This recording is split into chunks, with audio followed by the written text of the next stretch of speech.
大家好，欢迎来到健康大实话频道，我是主播张宏志。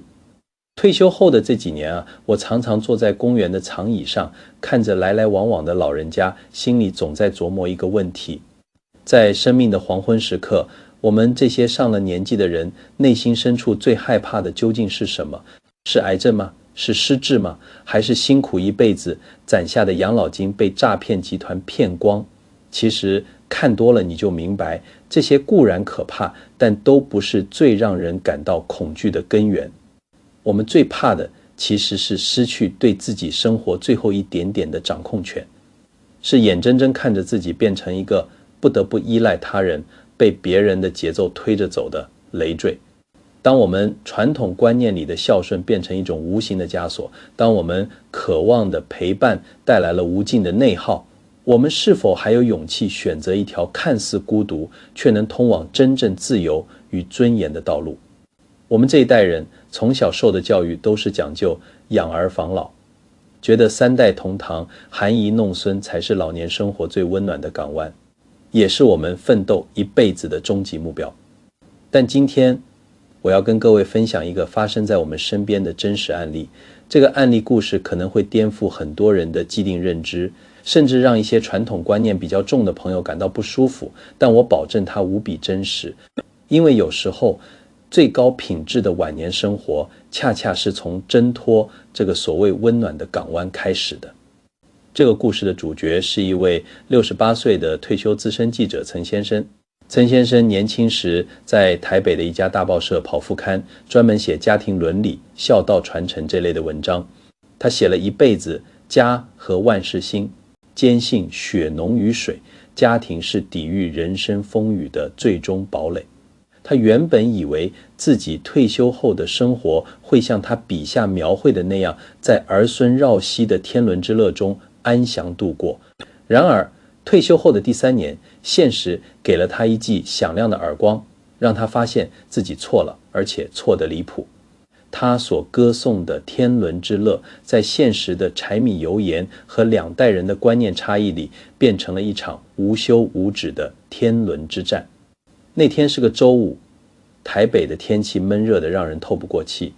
曾太太从一大早就开始张罗去滨江市场买了最新鲜的食材，煮了一大桌子菜。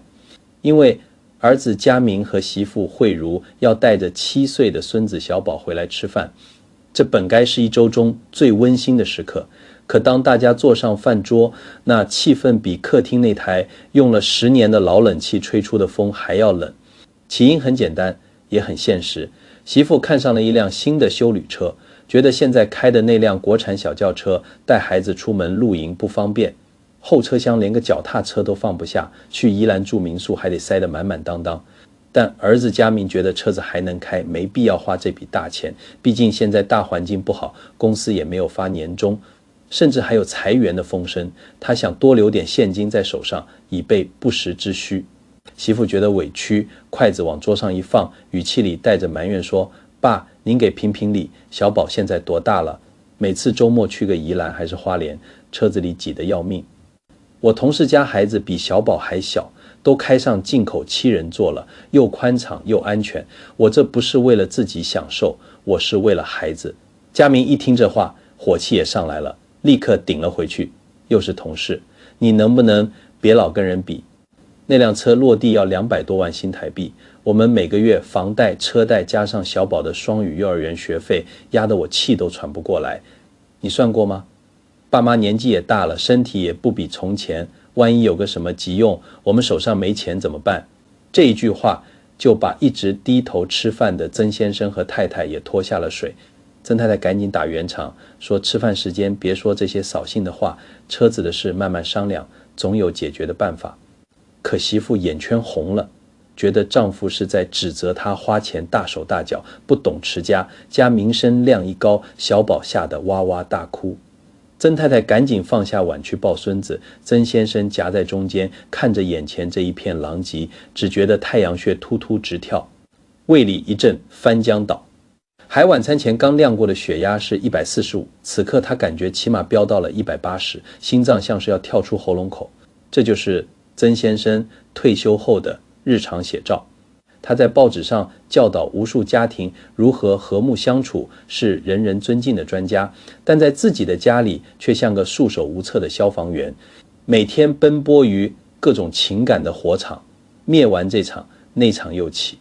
他和太太不仅是免费的保姆、厨师，还是儿女婚姻里的调解员、情绪垃圾桶。他们的退休金是儿女财务紧张时的后盾，他们的时间被儿女的各种需要切割得支离破碎。那天晚上，曾先生把自己关在书房里，一夜无眠。书架上整齐排列着他过去的文章简报，那些标题，什么家庭是最温暖的港湾，什么孝顺是代际和谐的艺术，什么陪伴是最长情的告白。此刻看来，每一个字都像是在无情地嘲讽他。就在这种烦躁和自我怀疑的情绪中，他随手翻开一本讲健康的杂志，一篇文章的标题跳进了他的眼睛，标题写着颠覆认知。芬兰研究发现，独居老人平均寿命高于群居老人。曾先生愣住了，独居长寿，这怎么可能？这完全违背了他一辈子信奉的儒家传统价值观。他立刻来了劲，一种职业本能被激发了。他觉得这一定是某些自媒体为了博眼球而制造的歪理邪说。作为一个写了一辈子家庭伦理的资深记者，他觉得有责任去写一篇深度报道，去正本清源，去告诉大众这所谓的独居长寿是多么荒谬，多么反人性。他决定要找到那些所谓的独居老人，让他们亲口说出自己过得有多么不便，多么孤单。这个念头像一剂强心针，让他瞬间找到了退休后遗失已久的目标感。他打开电脑，新建了一个文档，敲下了调查项目，名称《孤独的黄昏》，对独居长寿论的批判性调查。当时的他绝对没有想到，这个由傲慢与偏见开始的调查，最终会把他引向一条彻底颠覆他后半生的道路。而那位看似普通的92岁老太太庄女士，会用她的人生给这个自以为是的专家上了一堂最深刻的课。曾先生动用了过去的人脉，联系上了文山区一个老社区的里长。里长是个热心肠，听了他的意图，沉默了片刻，说：曾老师，您这个题目很有意思，不过情况可能跟您想的不太一样。我们社区有几位独居的长辈，活得可精神了。曾先生不以为然，心想很多人是故作坚强，把苦往肚子里咽。里长无奈，推荐了庄静文女士。今年92岁，一个人住，是社区的宝，也是最难搞的长辈。难搞这个词反而激起了曾先生的好胜心。在一个阳光尚好的周二上午，他带着录音笔和采访本出发了。庄女士住在一栋40-50年的老公寓里，5层楼，没有电梯。曾先生爬到4楼，已经气喘吁吁，心里暗想，一个92岁的老人每天上下这楼梯得有多辛苦，这不就是独居的第一个罪状吗？按响门铃，半分钟后门开了。开门的人让曾先生准备好的一肚子同情瞬间卡在了喉咙里。眼前没有预想中步履蹒跚、眼神浑浊的老妇人，站在他面前的是一位身形清瘦但腰背挺得笔直的老太太。她穿着一身素雅的蓝色棉布衫，头发梳得一丝不苟，露出一张皱纹深刻但干净清爽的脸。最让人印象深刻的是她的眼睛，那不是一双92岁老人该有的眼睛，没有浑浊迷茫，而是一双清亮锐利，仿佛能洞穿你所有心思的眼睛。庄女士确认了身份，请曾先生进屋。她的家和曾先生预想的孤老巢穴完全不同，没有昏暗的光线，没有杂乱的物品，更没有那种老人特有的药味或陈旧气味。相反，客厅窗户开着，阳光和微风一同涌入，窗边一盆吊兰，绿意盎然，屋里一尘不染。家具虽然是老款式，但擦拭得真亮，空气中有一股淡淡的墨香。采访开始，曾先生单刀直入地问庄女士，您一个人住，这楼梯每天上下对您这个年纪来说是个不小的负担吧？他自以为这个问题切入得非常巧妙。庄静文笑了，那笑容里带着一丝洞察一切的了然。他说，曾先生，我在这栋楼住了40年，这楼梯是我生活的一部分。我的医生说，每天上下2趟是最好的免费心脏锻炼，把它看作负担，它就是负担；把它看作锻炼，它就是恩赐，全看你怎么想。曾先生一噎，感觉像是一拳打在了棉花上，他不甘心，继续追问，那日常采买做饭呢？万一有个头疼脑热，身边没人怎么办？人毕竟是群居动物，年纪大了，身边有子女照顾，总归是更稳妥吧。庄女士端起茶杯，轻轻吹了吹气，慢悠悠地说，年轻人，哦不，你也不年轻了。曾先生，你觉得一个人住就等于与世隔绝，生活不能自理吗？我问你，你现在是和子女住在一起吧？那你幸福吗？你每天过得开心吗？这个问题像一道闪电，瞬间击中了曾先生的天灵盖。开心，他有多久没有想过这个词了？脑海里瞬间闪过儿子媳妇的争吵，孙子的哭闹，太太疲惫的脸。庄静雯看着他窘迫的样子，淡淡地说，曾先生，很多时候人声鼎沸的陪伴比空无一人的孤独要消耗人的多。你觉得你是在被照顾，还是在不停地照顾别人的情绪？这句话也正是我想问荧幕前各位的。在安养院这么多年，我见过太多老人名义上是和子女同住，实际上却是家里的隐形保姆兼出气筒。曾先生那天的采访可以说是完败，几乎是落荒而逃，但回家的路上，庄静雯的话像魔咒一样在他耳边回响。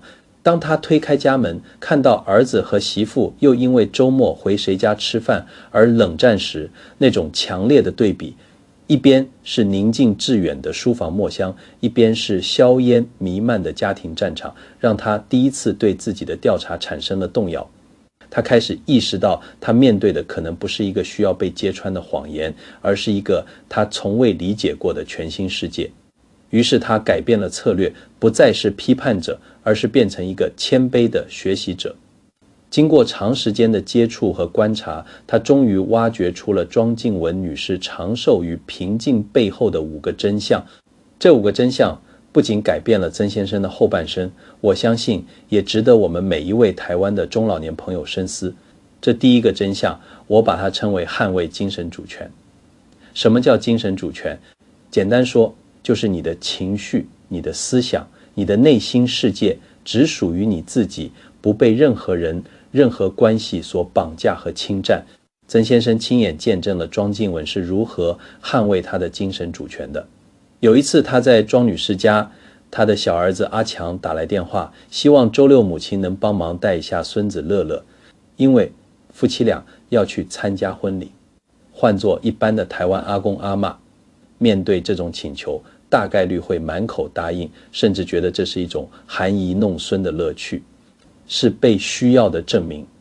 但庄静雯没有，她喝了口茶，慢悠悠地对着电话说，不行啊，阿强，我周六约了复健科医师做物理治疗，下午还要去听一个昆曲讲座，都早就定好了。电话那头的儿子显然愣了一下，语气有些不满，复健不能改天吗？讲座不去听也没什么关系吧？我们这也是没办法，临时有事。庄女士的语气依旧温和，但内容却不容置疑。阿强，复健是我的健康，讲座是我的精神食粮，这2样对我来说都是正事。乐乐是你的儿子，照顾他是你的责任。你可以请假，可以找临时保姆，可以拜托邻居，方法总比困难多。妈妈已经92岁了，我的首要责任是把我自己的身体和精神照顾好，不给你们添额外的麻烦，这就是我对你们最大的支持了。他顿了顿，又补了一句，如果你真的需要帮助，应该提前1周跟我预约，看看我的时间是否允许，而不是在周4通知我周6去上班。我退休30年了，早就不是随叫随到的员工了。说完，他便客气地挂了电话，像没事人一样继续跟曾先生讨论字画。各位听到这里，你们是不是也像曾先生一样震惊？活了大半辈子，我们很少听到一个母亲能如此清晰冷静地跟儿子划分界限。在他看来，他的生活他的身心健康是第一位的。子女的求助是在这个前提之下可以商量的选项，而不是必须履行的义务。反观我们很多长辈把自己活成了子女生活里的工具人。曾先生自己就是个例子，为了接孙子，放弃了和老同事的棋局，在寒风中坐2个小时，虽然累，但觉得这是应该的。可是当你把自己当作工具时，就不要指望别人会把你当一个独立的人来尊重。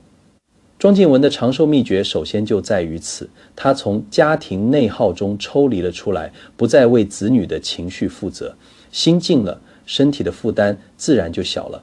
这种精神上的松绑是任何补品都换不来的。第二个真相叫做掌控生命节奏，这个秘密藏在庄女士家客厅墙上的一张作息表里。那不是一张简单的时间表，而是庄女士用毛笔小楷写在宣纸上的生命宪法。卯时5点至7点起床静坐，8段锦，早餐晨时7点至9点侍弄花草听新闻，4时9点至11点书法临帖线上课程，5时11点至13点午餐素食为主，午休未时13点至15点阅读会客申时15点至17点公园散步太极。曾先生一开始觉得这太刻板了，退休不就该随心所欲吗？庄女士告诉他，真正的随心所欲是建立在高度自律之上的。这张表保护着我的时间和精力，人老了，这2样东西比黄金还珍贵。我不用去适应任何人的作息，不用等儿子下班8点才吃晚饭，不用因为媳妇睡懒觉而不敢早上5点起床。我的身体运行在他最舒服的轨道上，你说他能不健康吗？这话说到了我在安养院工作的痛点。许多与子女同住的老人身体迅速垮掉，往往是因为生物钟被迫与年轻人捆绑。年轻人晚睡晚起，老人早睡早起。年轻人重油重咸，老人需要清淡。长期的饮食和作息迁就，从内部一点点蚕食着老人的健康。独居让老人可以100%按照自己身体的节律生活，这种对生命节奏的完全掌控，让身心系统处于低损耗状态，这就是长寿的生理基础。第3个真相是建立高质量的窄社交。在很多人的观念里，独居老人最怕没人说话，会孤僻痴呆。但庄女士的社交生活再次颠覆了曾先生的认知。她不参加广场舞，不聚在公园里聊八卦，她的朋友很少，但每一个都是精品。曾先生参加过一次他的读书茶会，5个人，没有瓜子，没有喧闹，只有一壶普洱和一束百合，一位退休教授，一位老中医，一位花店老板娘。他们讨论白先勇的台北人，谈论张爱玲的苍凉，没有一句废话，没有对子女的炫耀或抱怨，只有纯粹的思想交流。庄女士说，曾先生朋友在精不在多，一堆说不上话的人聚在一起，比一个人待着还要吵闹，还要寂寞，那叫无效社交，是精力的浪费。这让曾先生想起了自己那些充满负能量的聚会，老同事见面就是比孙子，邻居聊天就是抱怨物价和媳妇，儿子生意伙伴的饭局更是充满了虚伪的客套。每次聚会回来，他都觉得身体被掏空。独居赋予了老年人筛选朋友的自由，不用为了维系人情去应酬，只和滋养自己的人在一起。这种基于精神共鸣的社交是抵御老年忧郁的天然良药。我在安养院也常跟长辈说，远离那些只会倒苦水的朋友，你的能量有限，要省着点用。第4个真相是寻找持续终身的心流体验。心流是一种将精神完全投注在某种活动上的忘我状态。庄女士的书房不到3平大，却塞满了书，除了文学历史，还有天文学、植物学，甚至城市设计入门。桌上一本线装古籍，旁边满是注释。他甚至为了读懂聂鲁达的诗，在92岁高龄自学西班牙语。曾先生问他，研究这些有什么用？也不能发表换钱。庄女士回答，活着不就是为了体验吗？当我沉浸在里面的时候，我感觉不到时间流逝，感觉不到身体的病痛，甚至感觉不到我的存在。那种快乐比吃任何灵丹妙药都管用。这在医学上是有依据的。当人进入心流状态，大脑会分泌多巴胺和脑内啡，能愉悦身心，增强免疫力。更重要的是，持续的深度学习能延缓大脑衰老。相比之下，曾先生虽然也有一墙的书，但退休后每天看的最多的是手机新闻和家庭群组的讯息。在充满琐碎干扰的家里，心流是一种绝对的奢侈品。独居为庄女士创造了完美的心流温室。她不用担心看书看一半被孙子打断，不用担心练字时被打扰，她的精神世界是丰盈的，这让她的灵魂永远年轻。第五个，也是最让我感到敬畏的真相，叫做直面脆弱的强大心态。独居最大的恐惧是什么？是万一出事了怎么办？这也是很多人反对独居的理由。调查进行到第9个月，一场意外发生了。庄女士在客厅滑倒，邻居发现异常报了警。曾先生赶到时看到的一幕让他终身难忘。庄女士躺在地板上，腿部明显受伤，但她没有哭喊，神志异常清醒。她手里攥着一个红色的紧急呼叫器，另一只手拿着一张护备好的卡片。救护人员进来时，她递过卡片，冷静地说：“我叫庄静文，92岁，B 型血，对青霉素过敏，有高血压病史，长期服用拜心酮。这是我儿子和医师的电话。我左腿膝盖很痛，可能骨折了。3年前做过人工关节置换，请不要随意移动我。”那张卡片上清晰地写着所有急救信息。甚至在被抬出门时，他还转头嘱咐曾先生：“麻烦帮我把桌上电热水壶的插头拔了。”这是一种近乎程序化的、令人恐惧的冷静。与之形成对比的是，我在医院见过太多子女随侍在侧的老人，一旦出事，全家乱成一团，连老人吃什么药都说不清楚，最后错过最佳治疗时间。庄女士后来被诊断为骨裂，需要手术。整个过程，她像个专案经理一样，有条不紊地配合医生，安排儿子办手续，甚至嘱咐曾先生帮忙照顾家里的兰花。她对曾先生说：“曾先生，人老了，身体就是一部旧机器，出点故障是正常的，可怕的是脑子先投降了。只要脑子不乱，天就塌不下来。”这就是独居的终极智慧，它剥夺了老人对外界的依赖，反向激励出内心最强大的自救本能。因为知道无人可依，所以必须把一切规划好；因为知道意外随时会来，所以必须在头脑中反复演练。这种危机意识训练塑造了从容面对意外的强大心态，这比那些建立在依赖之上的虚假安全感要可靠得多。在安养院里，我发现那些依赖性最强的老人，往往在失去伴侣或子女无法照顾时崩溃得最快，而像庄女士这样习惯了独立面对风雨的人，反而拥有一种强大的生命韧性。曾先生的调查报告写完了，虽然因为观点太前卫，报社老部下不敢发，但这篇文章成了他后半生的人生指南。他没有立刻搬出去独居，毕竟在台北，考虑到房价和现实的家庭责任，那不太现实。但他开始了一场心理上的独居。他拿着病历本和儿子媳妇进行了一次长谈，平静地表达了自己的需求和界限。他不再做随叫随到的免费保姆，而是制定了自己的作息表。每天下午2点到5点是雷打不动的神圣时间，谁也不能打扰。他不再接送孙子去那些才艺班，而是让儿子自己想办法。晚餐时间提前，不再等儿子媳妇下班才开饭。他开始重拾年轻时的摄影爱好，报名了社区大学的摄影班，在镜头中找到了久违的心流。他的血压降下来了，笑容也多了。他终于明白，对于老年人来说，最高级的养生不是吃多少昂贵的保健品，不是有多少人整天围在身边嘘寒问暖，而是拥有一个完整不被打扰的灵魂。这颗灵魂是独立的，是有尊严的，是不依附于任何人的。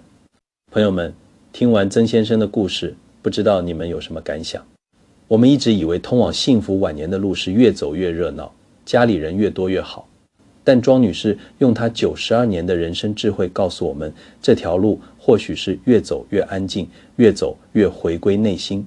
在这个高龄化的台湾社会，我们每个人终将面对老去，终将面对孤独。我并不是鼓励所有的长辈都去独居，毕竟每个家庭的情况不同，每个人的身体状况也不一样。但我想提供一个新的视角，在传统的孝顺和陪伴之外，是否有一种更尊重、更自由的代际关系？作为子女，我们是不是应该给父母留出呼吸的空间，让他们成为自己生活的主角，而不是我们生活的配角？作为父母，我们是不是也该勇敢地捍卫自己的边界，活出让子女敬佩的独立和尊严，而不是一味的牺牲和讨好？在安养院的这30年，我深刻地体会到，真正的爱不是把彼此捆绑得越来越紧，导致双方都窒息，而是学会得体地退出，在各自的轨道上运行，却又能遥相呼应。就像庄女士和她的子女分开住之后，关系反而更好了，子女更加尊重她，因为她不再是一个需要被照顾的累赘，而是一个有思想、有生活、强大的母亲。好了，这就是今天要分享的健康大实话。如果您觉得今天这个案例对您有所触动，或者让您对晚年生活有了新的思考，欢迎在评论区写下您的想法。您身边有像庄女士这样活得通透的长辈吗？或者您正在为如何与子女相处而烦恼？欢迎留言告诉我，我们一起交流。我是主播张宏志，这里是健康大实话。如果您喜欢这一集的内容，请按个赞，感谢您的观看，我们下期见。